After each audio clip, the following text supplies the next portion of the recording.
Toss a coin to your witcher, oh valley of plenty, oh valley of plenty. Toss a coin to your witcher, oh valley of plenty, oh valley of plenty. So I think the only way to follow that is with a review of The Witcher Season 3. Anyway, getting all that out of the way, the guitaring and the grunting had to be done. Sorry, it's The Witcher universe, you've got to do it. So we've just obviously had Season 3 has just finished on Netflix. Very good again. You know, if you like your fantasy, your might and magic, bit of political stuff in there as well, same as Game of Thrones, and very much we've had that side of it this season as well, where I think kind of in the past there's been a lot of just sort of fighting and gore and humour. I think this time kind of the stakes are raised, and it's a little bit more nasty, I would say, a little bit of a darker undertone running through the series, where not only Geralt and Yen and Ciri are in trouble, but most of the continent as well, and certainly individuals in more danger than others. One of the first things I'd say, one of the characters and kind of actors to look out for this season, one, because they play a big role, and second, because they're really good as well. Obviously Henry Cavill as Geralt just knocks it out of the park again. I'm not quite sure how we're going to get on when we have Liam Hemsworth take it over. That's going to be very interesting. If you can carry that on, I mean, obviously we're going to have to see it as a take it from scratch again a little bit, but hopefully you can build on what Henry Cavill's already put in place, because he's done such a good job with that character and put him to life so well. I just hope that could be continued to as good a quality, as good as level. That'd be really good. Obviously Freya Allen as Ciri, as you can imagine, in the series quite a lot again. Agnes Chalotra plays Yennefer Vengerberg. She plays a big role again. Eamon Farron, who plays Cahir. We've also got Mimi Nindweni, plays Fringilla, who's plotting in the background a little bit.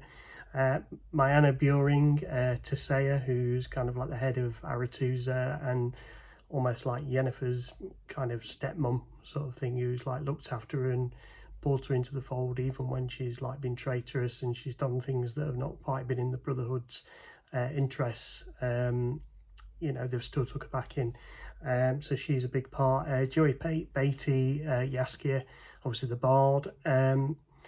Good as always, but he's kind of resigned this season to some sort of slightly a little bit of small humorous kind of parts and sort of humorous bits where like that, little bits where he nips in and helps out Geralt, and he's helping Geralt and Yen and Ciri in the background, even though he's not with them. Spends a lot of the season not being with them.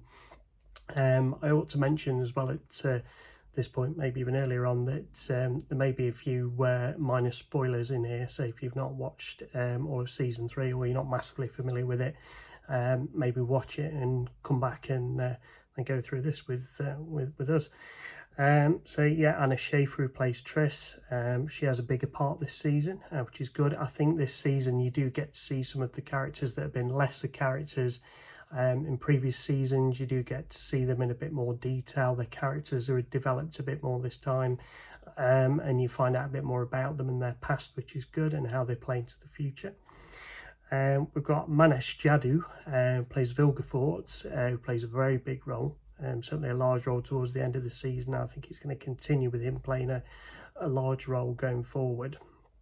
We've also got Lars Mikkelsen as Stregobor, who also plays an interesting role this season. We find out a lot more about him. We've got Graham McTavish, the brilliant Graham McTavish, who plays Sigismund or Dijkstra, the Redania spymaster, and his cohort, the magical Philippa Eilhart, played by Cassie Clare. We've also got Chris Fulton, later played by Sam Wolf, playing Rience, the fire mage who causes a lot of trouble this season. Simon Callow Codringer is very important to Geralt at some points during this season with his partner in crime, Fen, played by Liz Carr. We've also got Ed Birch, King Vizimir, King of Redania, and his brother Prince Radovid, played by Hugh Skinner. So yeah, it's just a few to watch out for there who played big parts this season and who play a big role, and they're very good at their job. They're very good at the roles that they play as well, and yeah, they're all ones to look out for. So obviously Andrzej Sapkowski wrote the Witcher books. He's also wrote quite a few of the episodes as well, along with Lauren Schmidt-Hissrich, who kind of worked on the teleplay adapting the books for television. Obviously she's written a lot of this as well, along with Hayley Hall and Matthew D'Ambrosio as well, plus many others. There's quite a few staff writers and contributors to the show, but I mean, I just think it's worth taking a moment to mention that they've all done such a fantastic job, and partly why we're going on to season 4 and onwards, because they have done such a good job and the stories have been so good and so well liked and so popular.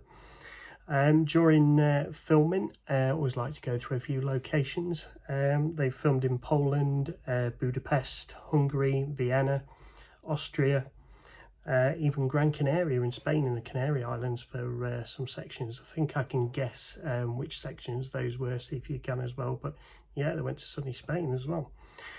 So just to go through a very quick synopsis through the episodes for this season. We start off with Geralt and Yen and Ciri. They're kind of patched together kind of family. So they're all kind of orphans in their own way. Obviously they've been pushed together, but now that they trust each other with each other's lives. And so basically they're searching for a safe haven for Ciri, because obviously everybody's after her.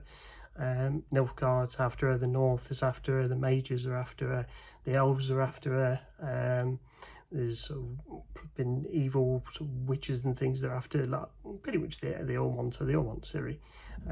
Freya Allan's not in a good position. They all want her.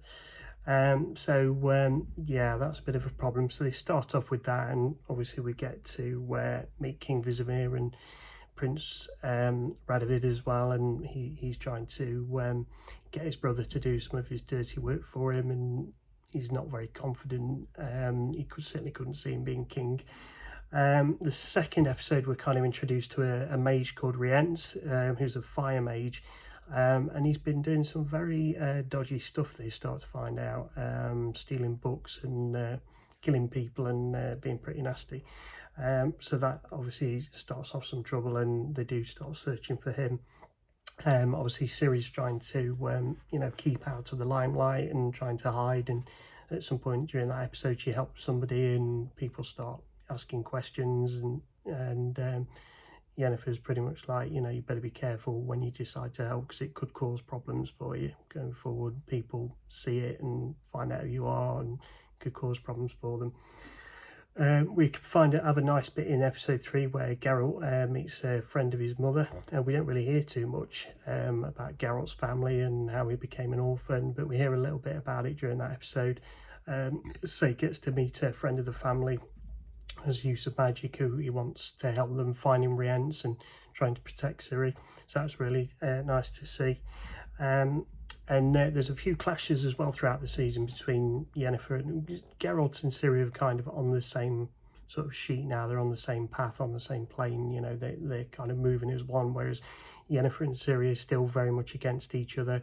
She is not sure about her powers. Yennefer is like, doesn't want her to end up like her, wants her to choose her own destiny and make the best use of her magic and use it for good and understand it. And obviously she's still a young girl and still wants to not be locked in a tower learning this stuff. She wants to be out in the world and doing stuff. And obviously, as we saw later on last season as well, she's also wants to hone her fighting skills and be more like Geralt and be able to defend herself. So there's those two things coming against each other, really, the magical side and the kind of, she wants to carry on learning to fight and protect herself and be independent as well, not reliant on people all the time. So that's a big part of it as well.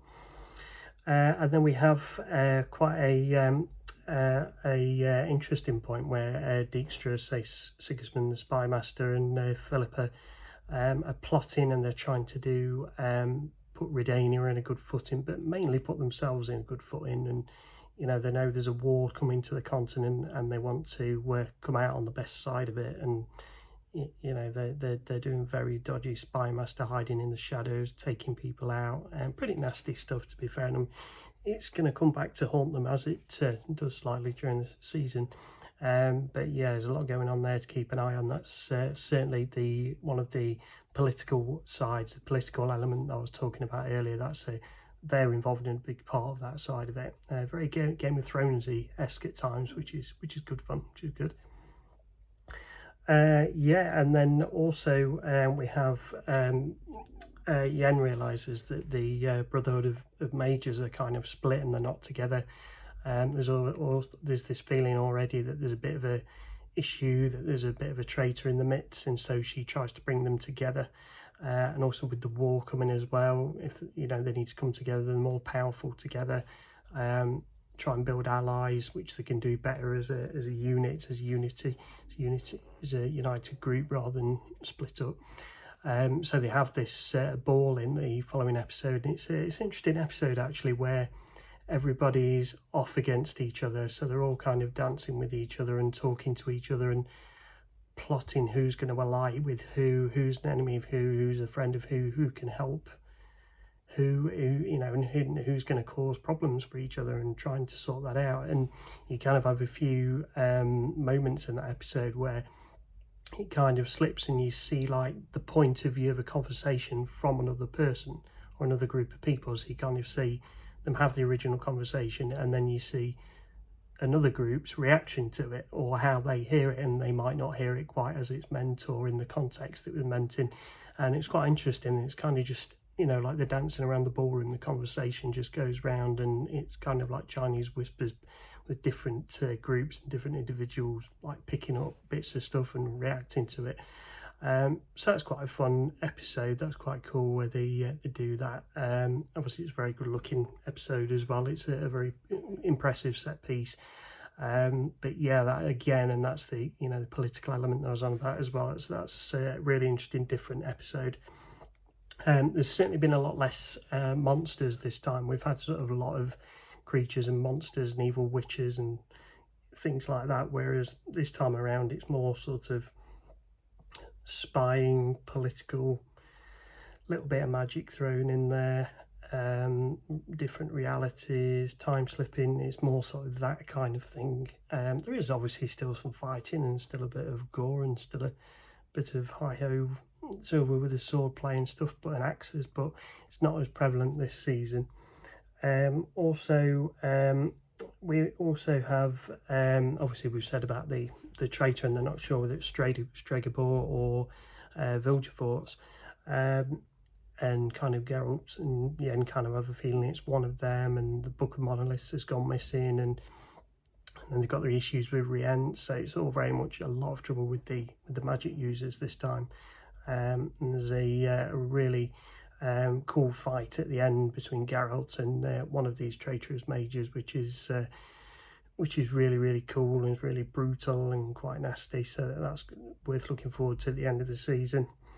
We have an episode as well where it's there's an episode like Alone in the Desert, where like Ciri's stranded in the desert, far from her family and allies, and she has to face up to her past, and she's haunted by visions of faces from her past and people she's let down, or people that's been killed that could have survived, and she goes through all these things in her head, and it's all played out in this desert, and she doesn't know what's real and what isn't.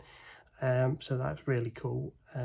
It's an episode where you certainly get to see her internal monologue, sort of internal thinking a lot more, which is quite good. So yeah, really enjoyed that. And obviously we have the destruction of Aretusa as well, which is the start of the main war on the continent. Aretusa is kind of like one of the first main big platers that gets taken out. It's in a lot of big trouble. So that again is another big set piece, a lot of effects, a lot of fighting, a lot of cool stuff going on. So I think you can definitely look forward to that episode. So just to finish, just for now. Obviously, we're keeping it a little bit vague because I don't want to kind of give everything away, just a few of the key points. You know, and if you haven't seen it, or you haven't seen it all, you know, it whets your appetite, and you can go and watch it all on Netflix or wherever you get your Witcher series. So just for a bit of trivia, old geeky guy staple.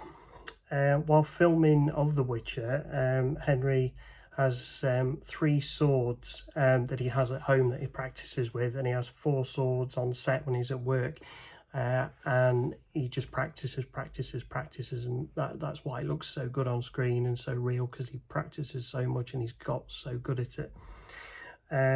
It's interesting when you think how good he is as The Witcher. Lauren Schmidt, who created it for television, saw him originally and then saw over 207 actors before eventually she realised that he was the best person to play the part who she'd seen first. And he eventually got it, obviously, which he was delighted with, because he's a big fan of the franchise and especially a fan of the games. So that was massive for him, but it took a long time to get there, unfortunately. But there we go. He does, Henry Cavill does perform all of his own stunts as well, so if you thought there were body doubles coming in doing it, there isn't. He does them all. He had a talk early on with Lauren Schmidt. This is something that's been mentioned quite a lot by people that have been not 100% dismissive of The Witcher, but have kind of said, oh, the dialogue isn't very great and there could be more and there's not a lot of character development. One of the things that they addressed early on was that Geralt could give more away with a grunt or with a look than in like 2 pages of dialogue that they could write for him.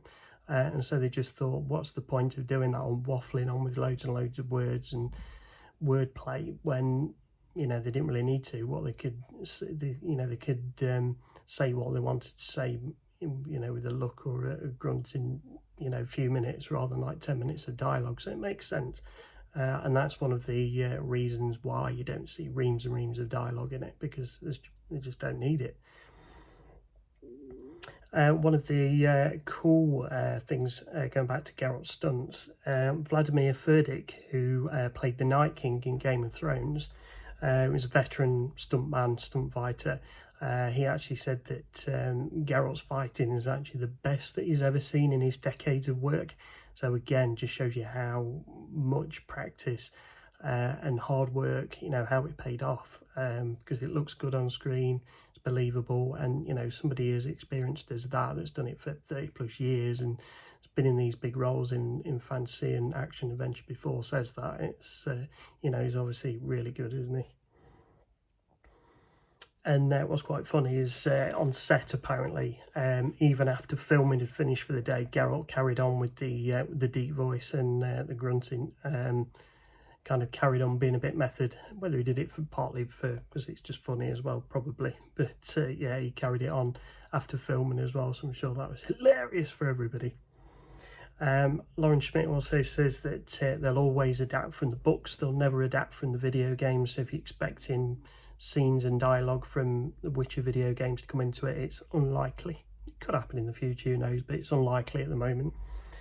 Another quick one, so Yennefer's eyeshadow, apparently they have it in the show where her eyeshadow actually shows her mood. So if it's really dark, she's intense. If it's really light, she's in quite happy. If it's light, she's in a happy, jolly mood. So that's something to look out for next time you watch it. The other thing as well, just a bit of a goofy one for the last one. Apparently it's mentioned in the first few episodes that there's a certain sword for a certain type of monster. So there's like a black sword for this, that and that monster, a silver sword for that, this and that monster, and they don't work on each other, or they don't work as well.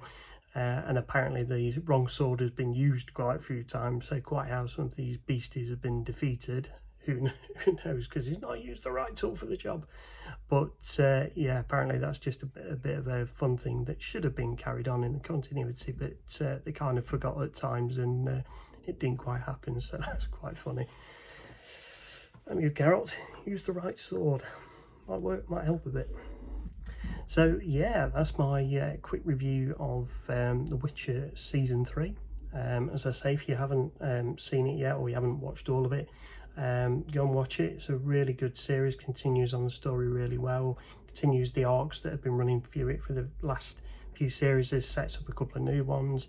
You get to learn more about some of the characters we've not seen very much in the past, learn a bit more about the mythos and the lore.